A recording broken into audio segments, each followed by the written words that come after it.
श्रीमद् भगवत गीता अध्याय संख्या 4। तो कितना नंबर श्लोक है? 25 नंबर श्लोक है। इसको करते हैं।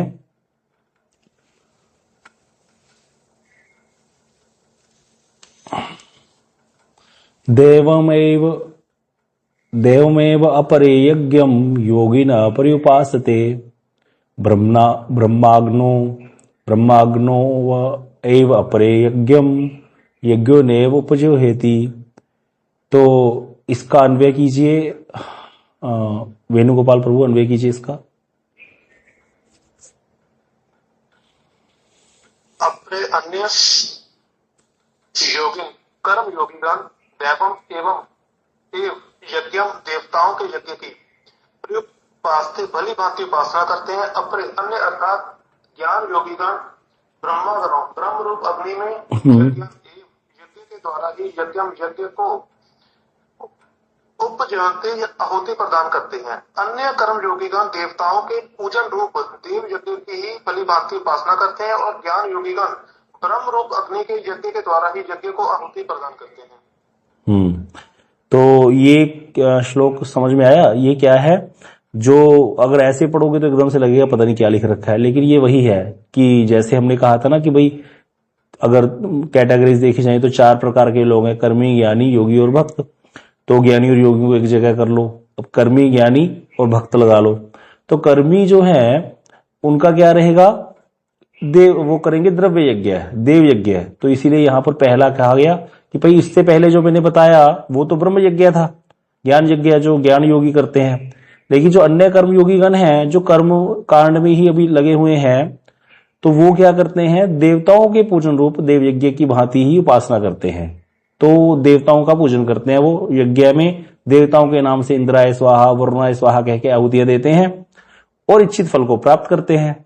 लेकिन जो ज्ञान योगीगण है वही वाली बात आ गई। वो क्या करते हैं? ब्रह्म रूप अग्नि में यज्ञ के द्वारा ही यज्ञ को आहुति प्रदान करते हैं। तो उनमें क्या होता है? सारा कुछ वो ब्रह्म ही यज्ञ है, ब्रह्म ही श्रुवा है, ब्रह्म ही सब कुछ है। और जो प्राप्त करने योग्य वस्तु है वो भी क्या है? ब्रह्म ही है।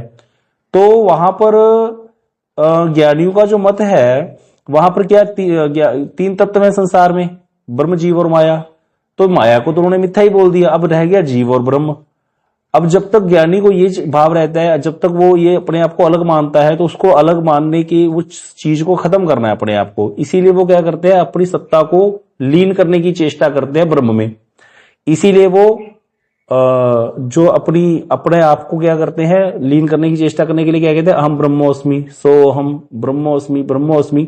इस प्रकार से ये यज्ञ करते हैं। वो ब्रह्म रूप अग्नि में यज्ञ के द्वारा ही यज्ञ को आहुति प्रदान करते हैं। ब्रह्म ही यज्ञ है वहां पर, सुरवा भी यज्ञ है, ब्रह्म ही है, सब कुछ ब्रह्म है वहां पर।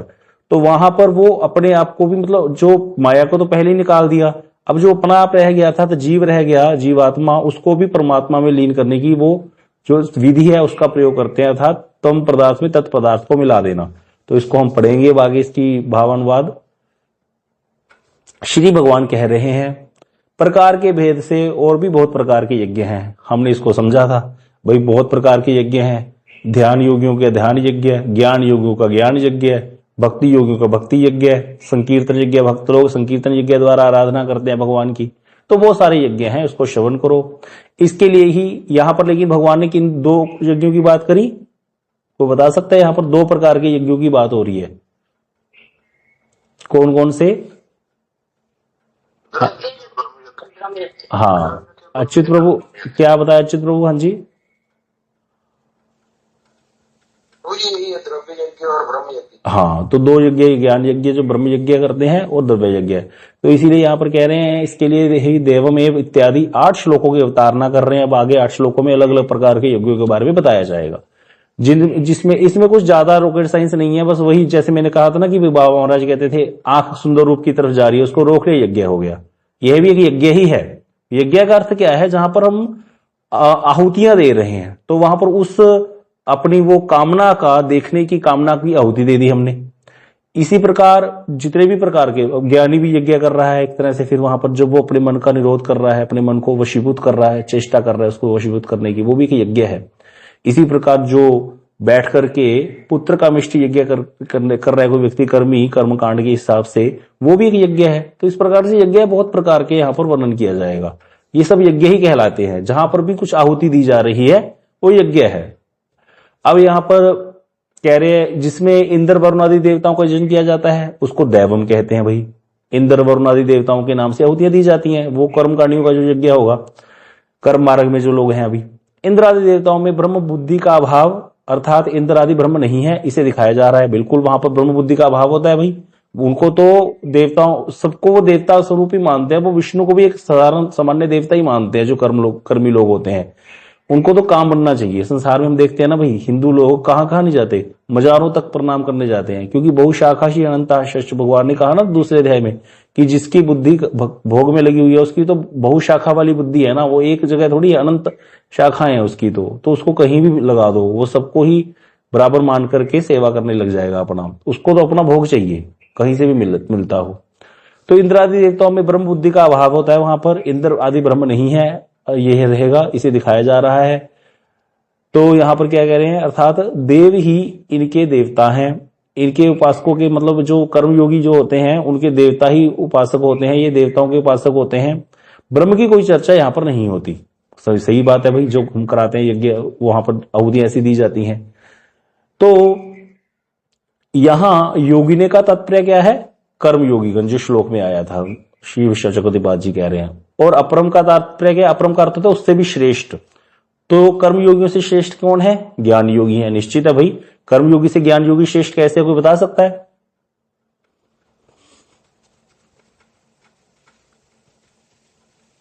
कर्मी को तो प्रभु जी सब भोग मिल रहे, मुक्ति तो मिल रही नहीं है उनको, कम से कम मुक्ति तो मिलती है ज्ञानी को। हाँ, फल के हिसाब से बताया आपने, फल के हिसाब से आपने बता दिया। हाँ जी, सनातन प्रभु आप क्या कह रहे हो, बताइए।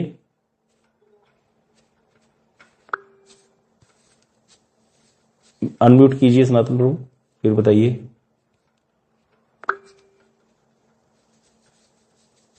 हाँ जी, आप बताइए। हाँ जी सनातन प्रभु बताइए। कर्म जो कर्म योगी होते हैं वो अपनी शरीर की पूर्ति के लिए, अपने भोग विलास के लिए वो जो कर्म करते हैं, जो देवताओं को अर्पण करते हैं। और जो योगी जन है, क्योंकि कर्म जो कर्मी होते हैं उनका चित्त शुद्ध नहीं होता। बिल्कुल ठीक है। ज्ञानी जन होते हैं वो अपने चित्त को शुद्ध करते हैं। इसीलिए क्योंकि उनका उद्देश्य बड़ा है। उनका उद्देश्य क्या है, उनका उद्देश्य लीन होना है। मतलब वो संसार से तो परे हो गए ना, जो संसार दुखाले, तो उनका आना जाना खत्म हो जाएगा। लेकिन कर्मियों का क्या है, इसका फल क्या है, आना जाना बना रहेगा, दोबारा स्वर्ग प्राप्ति होगी ज्यादा से ज्यादा, बहुत अच्छे कर्म कर लिए और फिर दोबारा आ जाएगा। दूसरी भक्ति को तो लक्ष्य करता ही है, सही बात है ये भी। हाँ जी सोनिया जी, आप क्या कह रहे हो, बताइए। कर्मी से ज्ञानी कैसे श्रेष्ठ है? एक तो यही था कि उसको, उसके ज्ञानी की चित्त शुद्धि है, उसको आत्मनात्म विवेक है, और कर्मी जो है संसारिक हो भी जाता है। बिल्कुल। हाँ जी सोनिया दीदी आप बताइए, हैंड रेज किया था। हरे कृष्णा प्रभु जी, है कि कर्मी तो संसार के भोगों में लगा रहता है, और जो ज्ञानी कहीं ना कहीं भक्ति के मार्ग को लक्ष्य करते हैं, दूसरी उसकी चित्त की शुद्धि भी होती है, उसको आत्मनात्मक विवेक भी होता है। इसीलिए वो ब्रह्म के लिए कर रहा है यज्ञ, है ना, ब्रह्म के लिए। तो ये उसका उद्देश्य बड़ा है। ज्ञानी दूर से भक्ति को लक्ष्य करता है, प्रभु जी इसको क्लियर करिए, ज्ञानी दूर से भक्ति को लक्ष्य नहीं करता। ये भी समझने वाली बात है, बिल्कुल सही कहा प्रभु जी ने। देखिए जो ज्ञानी होता है ना, यहाँ पर जो ज्ञान योगियों के यज्ञ की बात करी जा रही है, ये तो बोल दिया जाता है ज्ञानी दूर से लगती। एक चीज समझिएगा, आगे आएगा ये सब कुछ। जो ज्ञानी होते हैं ना, उनका बहुत कम चांस होता है भक्ति में आने के। तो कोई विशेष कृपा हो जाए, किसी वैष्णव का संग हो जाए, तब जाकर के होता है। जो ज्ञान योगी होते हैं जनरली, जो इस मार्ग पे चल जाते हैं ना, वो इसी मार्ग में आगे बढ़ते हैं। बस उनको कोई मतलब नहीं होता, क्योंकि ये अपराध ही होता है इनका वैष्णव के चरणों में, भक्तों के चरणों में, भगवान के चरणों में। क्योंकि ये भगवान की सत्ता को स्वीकार नहीं करते, ये भगवान के रूप गुण लीला को नहीं मानते। इसीलिए बहुत कम, कोई ज्ञानी होता है, कोई विशेष कोई कृपा हो गई कि ऐसे करके निकल गया, जनरली नहीं। तो जनरली जो है ज्ञान योगी जो है वो ब्रह्म का ही लक्ष्य होता है, उनको ब्रह्म में ही लीन होना चाहते हैं वो। हाँ जी, किसने हैंड रेज किया है प्रश्न? हरे कृष्णा प्रभु जी। हाँ जी प्रभु जी, ज्ञानी जब भगवान का आश्रय नहीं लेते तो फिर उनको मुक्ति नहीं नहीं मिलनी चाहिए, फिर मुक्ति कैसे मिलती है उनको? वो थोड़ा बहुत लेते हैं ना भक्ति का, उनको पता चल जाता है जिन देखो जो तो केवल ज्ञानी है, फिर वही 4 प्रकार के ज्ञानी उस दिन रहेंगे डिस्कस करने, कल करते हैं इसको डिस्कस। तो केवल ज्ञानी है, केवल ज्ञानी अर्थात तो जो बिल्कुल ही भक्ति का आश्रय नहीं लेते, बिल्कुल ही कुछ नाम लेते ही नहीं, थोड़ा बहुत भी मिक्स करते नहीं, उनको तो कुछ प्राप्त नहीं होता। वो तो बस उनको परिश्रम ही परिश्रम है, श्रम हाथ लगता है। जैसे उनके लिए बोला गया है कि वो थोथी भूसी होती है जो, जिसमें से चावल निकाली उसको जितना मर्जी कूटते रहो उसमें से कुछ नहीं निकलने वाला। अब तो वो तो उनका तो वही हाल होता है, उनको कुछ नहीं प्राप्त होता। लेकिन जो जिनको पता है कि भाई भक्ति के बिना कोई भी फल साधन जो है फल देगा नहीं, चाहे वो कर्म का साधन है चाहे वो ज्ञान का साधन है, इसलिए थोड़ा बहुत भक्ति का यजन वो करते हैं। भक्ति का यजन था तो वो भक्ति का सहारा लेते हैं, सिर्फ मुक्ति ही लक्ष्य है उनका, और भगवान के उसको मानते भी नहीं है वो। लेकिन क्योंकि उनको पता चल गया कि थोड़ा बहुत नाम लेने से ही काम होगा, इसलिए नाम लेते हैं भगवान के वो, तब जाकर के फिर उनको मुक्ति प्राप्त होती है, इसीलिए बस, नहीं तो नहीं होगी। ठीक है, तो इसमें यही रहेगा। वो तो कोई भी साधन जो है अपना फल अकेला दे ही नहीं सकता। ये साधन जो है इनके लिए बोला गया है अजागल स्तन ए सब साधन। एक बकरी के गले में भी एक थन होता है लेकिन उसे दूध नहीं मिलता। तो ये जितने भी साधन है ना, कर्म योग ज्ञान, ये अपना फल अपने आप दे नहीं सकते, भक्ति की सहायता से ये फल देते हैं, क्योंकि भक्ति ही सब फलों को देने वाली है, भक्ति पूर्ण है। हाँ जी अनु दीदी, क्या प्रश्न है आपका?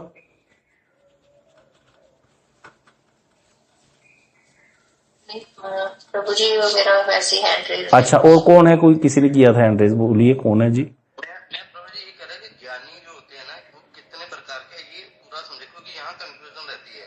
क्योंकि जैसे हम भी यहाँ भगवत गीता पढ़ रहे हैं तो ये भी तो एक ज्ञान ही है। नहीं, ये समझो, ये वाला तो अभी क्लियर कर लो। वो 4 प्रकार की ज्ञानी, मैं कहीं थोड़ा सा कंफ्यूज ना हो जाऊं उसमें, इसीलिए आपको उसमें अच्छे से देख करके पढ़ाएंगे। वैसे मोटा मोटा ज्ञानियों का हिसाब ये होता है कि एक तो केवल ज्ञानी जो बिल्कुल भगवान को मानते ही नहीं, उनको भगवान से उनको सिर्फ मोक्ष चाहिए, तो वो जो है उनको कुछ प्राप्त नहीं होता। और दूसरे वो होते हैं जो कि भगवान के विग्रह को तो मानते हैं लेकिन उनको क्या है, उनको चाहिए मुक्ति ही, लेकिन मानते हैं इसीलिए, और नाम भी जपते हैं भगवान का, चाहिए मुक्ति इसलिए उनको मुक्ति मिल जाती है। एक वो होते हैं जो कि भगवान के विग्रह को भी मानते हैं और उनका लक्ष्य भी मुक्ति ही होता है, लेकिन कभी कभी साधु संघ के प्रभाव से वो क्या बन जाते हैं, वो भक्ति में आ जाते हैं। जैसे सनकादिक ऋषि भी ज्ञानी ही कहलाते हैं लेकिन वो भक्त भी हो गए, अब तो उनका नाम उसमें आएगा। फिर आप जो कह रहे थे, आप क्या कह रहे थे कि ये भी जो हम पढ़ रहे हैं ज्ञान है, तो इसको समझो, ज्ञान 2 प्रकार का होता है।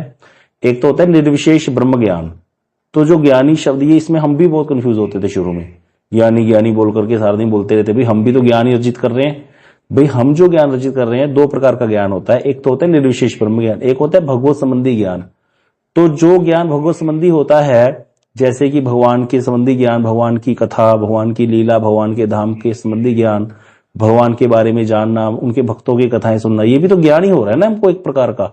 यहाँ पर हम कर्म सीख रहे हैं, अकर्म सीख रहे हैं, विकर्म सीख रहे हैं। तो ये जो ज्ञान है, ये ज्ञान हमारा, ये भक्ति में सहायक है, ये ज्ञान अच्छा है, इसको तत्व ज्ञान कहते हैं। ये तत्व ज्ञान हमको आगे बढ़ाता है, भक्ति का ज्ञान हमको आगे बढ़ाता है, हमें जो है दृढ़ करता है भक्ति में। इस ज्ञान के लिए मना नहीं कहा गया। ये वाला जो ज्ञान अर्जित करके जो व्यक्ति ज्ञानी हो गया, तो वो ज्ञानी नहीं कहलाता। ज्ञानी किसको बोला गया शास्त्र में, जहां पर वो निर्विशेष ब्रह्म ज्ञानी, अर्थात जो भगवान के विग्रह की नहीं मानते, जो कहते भगवान में कोई जो है वो नहीं है, भगवान का रूप नहीं है, लीला नहीं है, इस तरह से शुद्ध अवस्था में ब्रह्म क्या है, शुद्ध अवस्था में उसका कोई रूप गुण लीला नहीं है। तो इसी प्रकार जो एक ही तत्व है, ब्रह्म तत्व है, और जीव भी ब्रह्म ही है, जो ये कहते हैं उसको बोलते हैं निर्विशेष ब्रह्म ज्ञान। तो उसकी बात हो रही है यहाँ पर, जहां पर जीव ब्रह्म एक के ज्ञान है।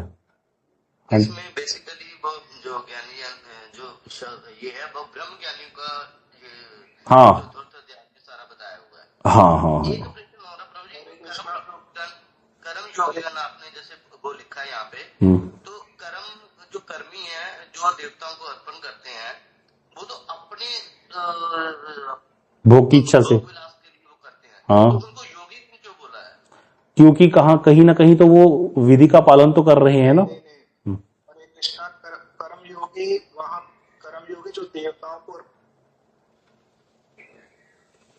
कर रहे हैं, वो यहाँ पर जो इस श्लोक में आप कह रहे हो, हाँ वो इस श्लोक में वो यहाँ पर जो है ना, यहाँ पर ये निष्काम को ही देख करके किया जाएगा कि जो निष्काम कर्मयोगी देवताओं की ही उपासना करते हैं। क्योंकि जहां भी योग शब्द आएगा ना, कर्मयोगी शब्द आएगा, कर्मयोगी का मतलब भी होगा कि जो निष्काम हो चुका है, क्योंकि योग शब्द एक बात आप समझते हैं कि योग शब्द निष्काम से ही शुरू होगा, उसके पहले योग शब्द शुरू ही नहीं होगा। ये पक्की बात। कर्मयोगीगण देवताओं की उपासना कर रहे हैं तो यहाँ पर भावना यही है कि वो चाहे द्रव्य यज्ञ कर रहे हैं लेकिन निष्काम भाव से कर रहे हैं, उनको फल नहीं चाहिए। यहाँ पर करना ही कर्तव्य है जान करके। जो पुत्र कामेष्टि यज्ञ कर रहा है वो कर्मयोगी नहीं है वो। अच्छा ठीक है, पुत्र कामेष्टि कर काम उस काम कर्म में आएगा। हाँ, किसी है ना, वो सकाम कर्म में आएगा, काम्य कर्म में आएगा। ठीक है, उसके बाद 3 प्रकार की चीजें होती हैं। एक होता है कर्म जो है वो 3 प्रकार के बताए थे ना, काम्य कर्म, नित्य कर्म और नैमित्तिक कर्म। ठीक है, तो काम्य कर्म के अंतर्गत वो जो वेद विहित कर्म करेगा, यज्ञ करेगा, दान करेगा, तपस्या करेगा, जो कुछ भी करेगा वो सब कामनाओं से युक्त होकर के कर रहा है, तो वो भी योगी नहीं है। लेकिन हाँ, वो वेद विधि का पालन करने लग गया, इसलिए वो विधि मार्ग पर चलने लग गया, इसलिए उसको पाप नहीं लग रहा। अगर वो सोना जो 5 प्रकार की यज्ञ उनको करता है हर रोज, तो इस तरह से उसका कर्म का व्यवस्था रही। लेकिन अगर कोई निष्काम हो जाता है तब वो कर्मयोगी बन जाता है, तो वो भी देवताओं की उपासना कर सकता है ना, कि देवताओं को वो निष्काम भाव से अर्पण कर रहा है, तो वो कर्मयोगी बन गया। और ज्ञान योगी क्या हुआ, जो ब्रह्म की उपासना कर रहा है, जो ब्रह्म के लिए यज्ञ करता है, ब्रह्म में ही सब कुछ वो करना चाहता है। और एक जो प्रश्न आपने पूछा था कि ज्ञान 2 प्रकार का होता है, तो इसको और अच्छे से समझ लीजिए। प्रभु ने 2 कैटेगरी बताई ना, उस 2 में भी 3 बन जाती है, तत्पदार्थ ज्ञान, त्वम पदार्थ ज्ञान और जीव ब्रह्म ऐक्य ज्ञान। तत्पदार्थ ज्ञान क्या होता है, भगवान के संबंधी ज्ञान। त्वम पदार्थ ज्ञान क्या होता है, जीव के संबंधी ज्ञान। और जीव ब्रह्म ऐक्य ज्ञान क्या होता है कि जीव और ब्रह्म एक ही है, निर्विशेष ब्रह्म ज्ञान। तो हम लोग जो ज्ञान अर्जित कर रहे हैं ये है तत्पदार्थ ज्ञान और त्वम पदार्थ ज्ञान, इन तुमके ज्ञान भी बोल सकते हैं। ठीक है, तो जीव ब्रह्म ऐक्य ज्ञान जो है उसका निषेध किया गया है कि उस ज्ञान में हमें नहीं जाना, क्योंकि हम लोग लीन नहीं होना चाहते, हम लोग भगवान की सेवा प्राप्त करने चाहते हैं। तत्पदार्थ और त्वम पदार्थ ज्ञान जो भगवान के संबंधी ज्ञान है, उस ज्ञान को हम प्राप्त करना चाहते हैं।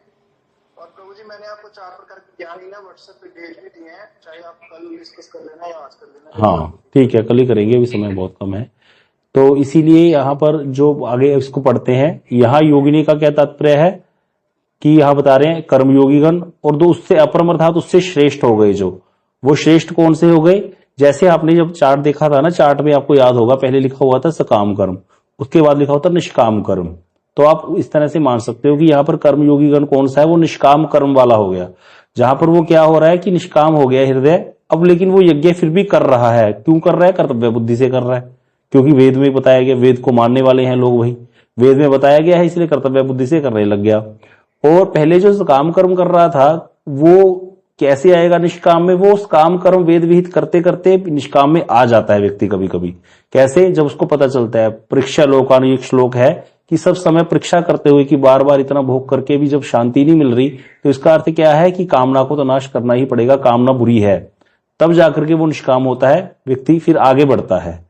इसीलिए तो वो लेटर में पहले तो सकाम कर्मी ही है ना व्यक्ति, फिर सकाम कर्म से वो निष्काम कर्म हो गया, फिर निष्काम कर्म से निष्काम कर्म योग हो गया, ऐसे करके आगे आगे बढ़ रहा था।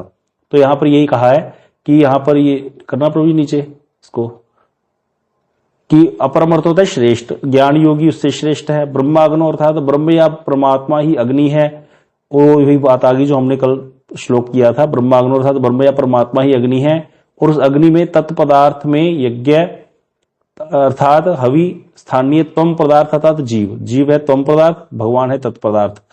तो यहाँ पर कहते अब ज्ञानी का उद्देश्य क्या है, उसके लिए तो एक ही शब्द, एक ही वो है ना तत्व, सिर्फ ब्रह्म है। ब्रह्म सत्य जगत मिथ्या, जीव भी ब्रह्म ही है।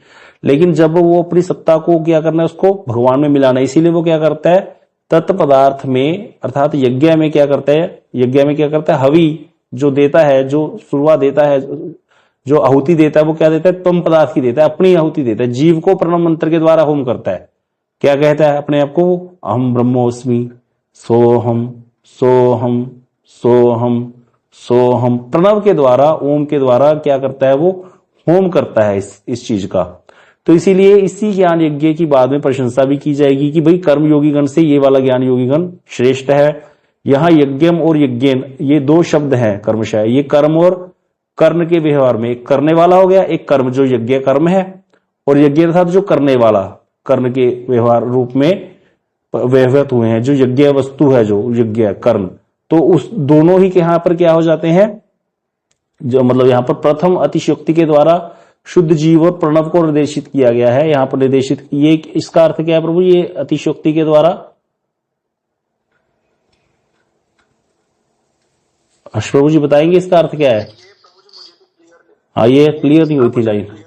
हाँ, इसका बस सीधा सा अर्थ वही है कि ये ओम, हाँ, फिर उसमें ब्रह्म में इसका लक्ष्य है। बस ये ब्रह्म को जीव, मतलब क्या हो गया, ज्ञानियों का मत क्या है कि भाई माया तो है ही नहीं, माया तो मिथ्या है, जगत मिथ्या है, अब रह गया जीव और ब्रह्म, जीव को उसने होम करना है ब्रह्म में ही। इस तरह से उनका यज्ञ होता है, ज्ञान यज्ञ।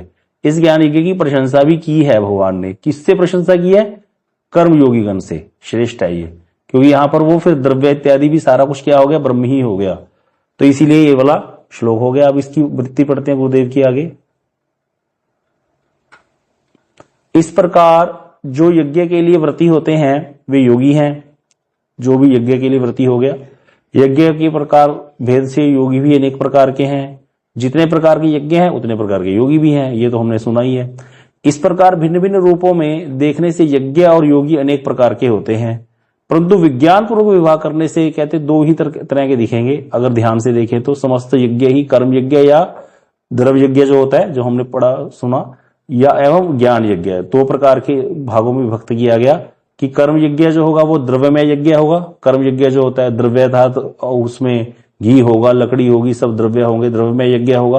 और ज्ञान यज्ञ यार उसको क्या बोलते हैं? चित्त आलोचना रूप यज्ञ। चित्त आलोचना रूप मतलब अपने आप को, अपने चित्त को समाहित करता है ना ज्ञानी, इसीलिए उसको क्या हो जाता है, मैं जीवात्मा हूं, उसको आत्मनात्म विवेक होता है। इसीलिए वहां पर वो चित्त आलोचना रूप यज्ञ अर्थात अपने आप को ही हवि करता है ब्रह्म में, अपने आप को लीन करना, इसकी चेष्टा। तो इसलिए दो प्रकार के यज्ञ यहां पर बताइए, कर्म यज्ञ जो द्रव्यमय है, ज्ञान यज्ञ जो चित्त आलोचना रूप यज्ञ है। दो भागों में विभक्त होते हैं, इसे बाद में बताऊंगा। अभी कुछ एक प्रकार के यज्ञों के विषय में बता रहा हूं, श्रवण करो। कर्मयोगीगण देव यज्ञ की उपासना करते हैं, उसमें इंद्र वरुण आदि के रूप में मेरे माइक सामर्थ्य विशिष्ट अधिकृत पुरुषों का यजन होता है कि भगवान ने जो बना रखे हैं, सामर्थ्य दे रखा है। जैसे एक प्रधानमंत्री होता है, उसकी कैबिनेट होती है, उसमें कई प्रकार के मंत्री होते हैं, जल मंत्री भी होता है, उसमें बिजली विभाग का मंत्री भी होता है, सब प्रकार की। इसी प्रकार भगवान के वरुण देव और इंद्र देव को बना दिया देवताओं का राजा, अधिकृत है भगवान के द्वारा पुरुष वो। और उसके बाद इंद्र के अंडर वरुण है, अग्नि देवता है, सूर्यो देवता हम बोलते हैं ना, वो जो आहुतियां दे रहे थे, अग्नि देवता, सूर्यो देवता, ऐसे ऐसे करके श्लोक जो उच्चारण कर रहे होते हैं। तो कहते वो मेरे माइक समर्थ्य विशिष्ट अधिकृत पुरुषों का यजन होता है वहां पर, उस यज्ञ में कर्मयोगीगण जो करते हैं। इसके द्वारा भी वे कर्मशः निष्काम कर्मयोग को ही प्राप्त करते हैं। यहाँ पर जो अभी बता रहे थे ना प्रभु जी, क्योंकि वो वहां पर क्या हो गया, अब उसके यहाँ पर योग शब्द आ गया, इसीलिए वहां पर क्या है कि वो निष्काम है। इससे फिर उनको क्या होगा, इसमें आगे बढ़ेगा वो लैडर के हिसाब से, और फिर उससे आगे निष्काम कर्म योगी फिर ज्ञान योग में बढ़ जाएगा आगे। अर्थात फिर प्रणव के द्वारा ज्ञान योगीगण प्रणव रूप मंत्र में के द्वारा तत्वमसि महावाक्य, ये तत्वमसि मतलब मैं वही हूं, अवलंबन पूर्वक करके ब्रह्म जो कि तत्व पदार्थ है उसमें त्वम पदार्थ अर्थात जीव का होम करते हैं, जिसको हम अभी समझ रहे थे कि तत्व पदार्थ भगवान में, त्वम पदार्थ जीव का होम करते हैं। ब्रह्म में तत्पदार्थ ब्रह्म है उनके लिए, उसमें क्या करते हैं, त्वम पदार्थ जीव का होम करते हैं। हम ब्रह्मोस्मि या तत्वमसि, तत्वमसि, तत्व, ये चार महावाक्य इन्होंने माने हैं। तत्वमसि, हम ब्रह्मास्मि, अयम आत्मा ब्रह्म और प्रज्ञानम ब्रह्म। तो ये जो चार शब्द हैं, इन चार महावाक्यों को मानते हैं वो ज्ञानी जो हैं। इनका मत जो है, आप देखना कभी हरिद्वार इत्यादि जाओगे तो बड़े बड़े ना आश्रम है, उनके बाहर ये चार महावाक्य लिखे भी रहते हैं उनके, जिसको वो मानते हैं। तो लेकिन महाप्रभु जी ने बाद में बोला था, इसको हम बाद में जब चैतन्य चरितामृत पढ़ेंगे तो आएगा, महाप्रभु जी बोलेंगे कि महावाक्य चार नहीं होते, महावाक्य तो एक ही होता है। प्रणव से महावाक्य वेदेर निदान, प्रणव ही महावाक्य है ओम, और वेद का निदान है। तो इस तरह से वो सब चीजें बाद में हम करेंगे, लेकिन यहाँ पर ज्ञानियों का जो मत है वो इस तरह से करते हैं। इसकी श्रेष्ठता कहते बाद में कही जाएगी। पहले यहाँ पर कर्मयोगी गणों की बताई, वो द्रव्यमय यज्ञ करते हैं। उसके बाद फिर कर्मशः निष्काम कर्मयोग को प्राप्त करते हैं। निष्काम कर्म योगी जब हो जाता है फिर ज्ञान योग में बढ़ता है, जो हमने सुना हुआ है लेटर के हिसाब से। फिर वो वहां पर तत्पदार्थ जो है उसमें तम पदार्थ का होम करते हैं, क्योंकि दो ही रह गए ना, अब दो को रह करके एक करना है, तो इसीलिए अपनी सत्ता को लीन करना है ब्रह्म में, इसीलिए अहम ब्रह्मोस्मि अहम ब्रह्मोस्मि, इसी का वो जप करते हैं सोहम सोहम का। और इस प्रकार से ये भी एक यज्ञ कहलाता है, ये ज्ञान यज्ञ है। बस ये हो गया। अभी एक क्वेश्चन पूछेंगे आपसे, कल जो कराया था, जो गलत पढ़ा चुका था मैं आपको, उसमें देखते हैं कौन उसका उत्तर देता है। आप लोग कोई बोलोगे नहीं, हैंड रेज कीजिएगा, सब लोग हैंड डाउन कर लीजिए। काम कर्म योग किसे कहते हैं? और कोई?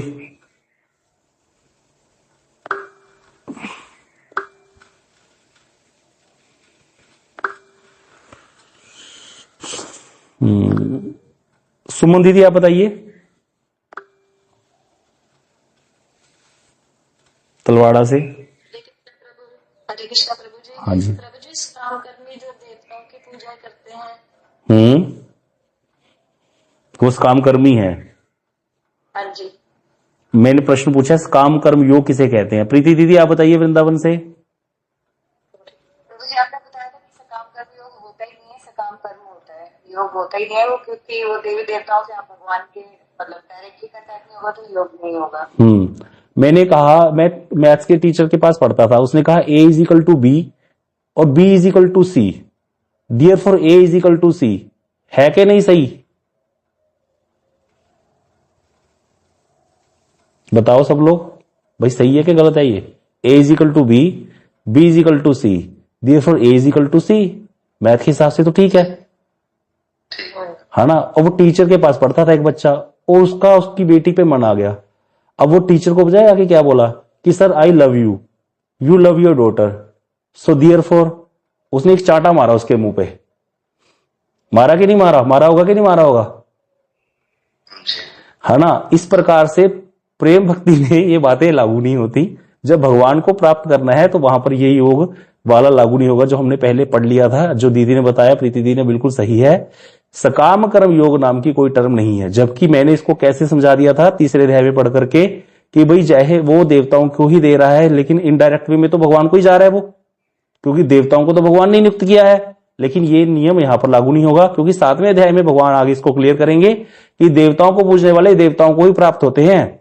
मैथ वाले रूल यहां पर लागू नहीं होंगे, समझ गए? तो इस तरह से इसको पक्का कर लो। सकाम कर्म योग नाम की कोई टर्म नहीं है। योग शब्द का जब भी आएगा उसका अर्थ होगा जब भगवान से जुड़ना हो जाएगा, तो भगवान से जुड़ ही नहीं रहा वो। ठीक है जी? हाँ जी प्राण प्रभु। इसमें प्रभु जी वो कह रहे हैं कि जब पुरुष जैसे पुरुषों का जो उसमें क्रमशः निष्काम कर्म योग को प्राप्त करते हैं क्रमशः। हाँ, तो वो हमने क्रमशः तो देखा ही था ना। पहले वो कर्म योग, इसके पहले वो कर्म मतलब सकाम कर्म योग में था। नहीं, सकाम कर्म योग तो शब्द ही नहीं है ना, पहले सकाम कर्म था। सकाम कर्म का फल क्या है? निष्काम कर्म। जो लेटर है उसमें क्या लिखा है? प्रभु जी ने बहुत अच्छे से लेटर बनाई थी। बोला कि यज्ञ के प्रकार जो है, यज्ञ प्रकार के जो भी यज्ञ करते हैं वो योगी होते हैं, जो भी यज्ञ करते हैं। इसके प्रकार यज्ञ के जो व्रती होते हैं वे योगी होते हैं। अब जब सकाम कर्मी भी यज्ञ कर रहा है तो फिर हम उसको योगी क्यों नहीं कहेंगे? योगी इस तरह से बोल दिया जाएगा क्योंकि वो, हाँ, बात सही है। ये प्रश्न जो आप कह रहे हो ना, ये मेरे मन में भी आई थी यहाँ पर ये पढ़ के बाद। लेकिन योग शब्द का प्रभु जी ने भी यही बताया, उस दिन कृष्णदास प्रभु से भी चर्चा हुई थी, उन्होंने यही बताया कि योग शब्द का अर्थ होता है जुड़ना।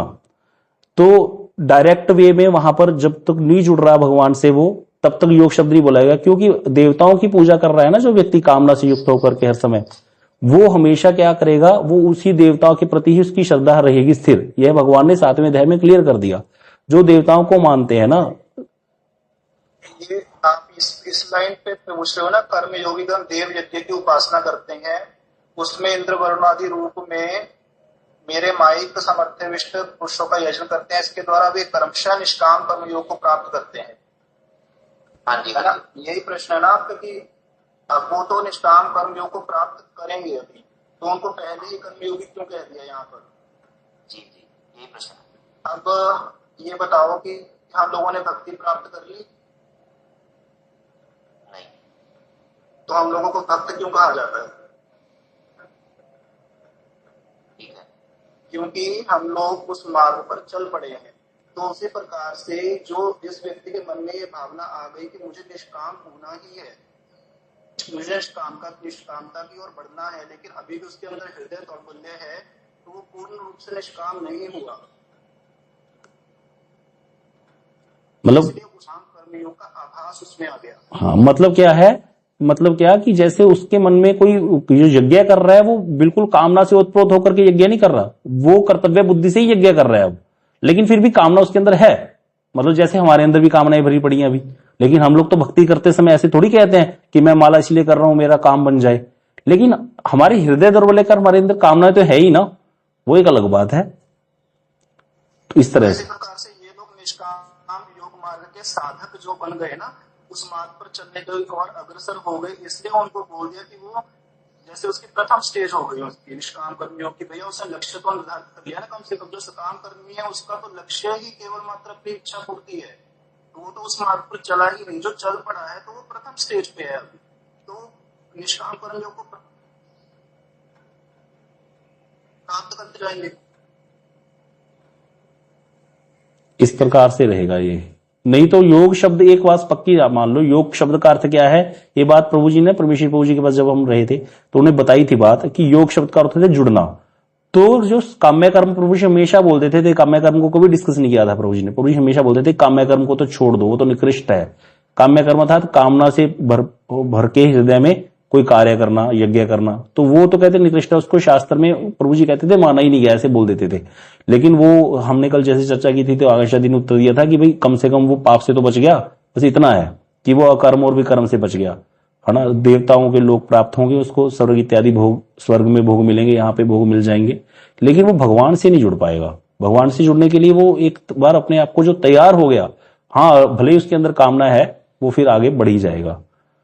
उस तरह से रहेगा यहाँ पर। हाँ जी, कर्म योगी का इनिशियल स्टेज है, इसलिए वो देवताओं की आराधना कर रहे हैं, इसलिए वो देवताओं को दे रहे हैं ना। हाँ ये बोल सकते हो, क्योंकि वो कर्तव्य बुद्धि से देवता, क्योंकि वेद में लिखा है ना, वही वेद को जो मानने वाले होते हैं ना, वेदों को मानने वाले, वेदों में तो यज्ञ का बड़ा विस्तार है, कर्म कांड का, द्रव्य यज्ञ का, तो इसीलिए वो करते रहते हैं यज्ञ। लेकिन उनको ये भी पता होता है कि भाई कर्म योगी जिसमें ये उस मार्ग पे चल पड़े हैं, आगे निष्काम कर्म के मार्ग पे चल पड़े हैं, इनकी इनिशियल स्टेज है, इसलिए वो देवताओं की आराधना कर रहे हैं, क्योंकि बिल्कुल इनिशियल स्टेज है, आगे जाके वो उनका भगवान को अर्पण होगा। कल एक लाइन आई थी ना उसमें कि जड़, क्या वो लाइन थी उसका बड़ा अच्छा मतलब था कि भाई जड़ संसार है ना, तो यहाँ पे जड़ विधि के द्वारा जो करेंगे ना तो उससे तृप्ति होती है व्यक्ति को, इसीलिए व्यक्ति द्रव्य यज्ञ करता है। अब आप देखो, आपको लग नहीं रहा होगा ये बात, एक व्यक्ति तो बैठ करके यज्ञ कर रहा है, होम कर रहा है, प्रॉपर आहुतियां दे रहा है, और दूसरा बैठ करके अहम ब्रह्मोस्मि ऐसे कर रहा है, तो दूसरे व्यक्ति को, देखने वाले को, आम जो लोग हैं उसको वही वाला यज्ञ अच्छा लगेगा, जबकि वो ज्ञान यज्ञ कर रहा है दूसरा वाला जो कि श्रेष्ठ है उससे, लेकिन वो समझ में नहीं आता ना, मन चंचल है, बुद्धि चंचल है, तो वो द्रव्य जो है, द्रव्य के प्रति वैसे वो रहती है हमारी, द्रव्य से करने से एक संतुष्टि सी मिलती है, जब द्रव्य हाथ में है, आहुतियां दे रहे हैं चम्मच उठा उठा करके, तो वो रहेगा ही रहेगा। जड़ विशेषवादी है ना हम, अभी तो जड़ में है, तो इसीलिए ये निकालने की विधि बढ़िया है, ये गलत नहीं है। ये विधि जो भी विधि बताई गई है वो निकालने के लिए, उसको इससे फिर इसका फल उसको निष्काम कर्म योग में आएगा, जब वो फिर उससे आगे बढ़ेगा तब ज्ञान योग में बढ़ेगा, नहीं तो अभी कुछ है ही नहीं तो क्या उपासना, क्या करेगा ऐसे। चलो आज जय ध्वनि वेणुगोपाल प्रभु जो पहुंचेगा तो मतलब उसका उद्देश्य भी मोस्टली क्या होता है, निष्काम कर्म योगी भी ना ज्ञान योग की तरफ ही बढ़ते हैं, किसी को विशेष साधुसंग मिलेगा, नहीं तो उसका उद्देश्य भी यही होगा निष्काम होने के बाद भी कि मैं ब्रह्म की तरफ ही वो भागते हैं, तो कोई साधुसंग मतलब भक्ति के मार्ग पे आएगा। हाँ ये तो है, वो तो बताई थी। ठीक है, अभी इसको भी आज यहीं पे खत्म करते हैं, समय हो गया है।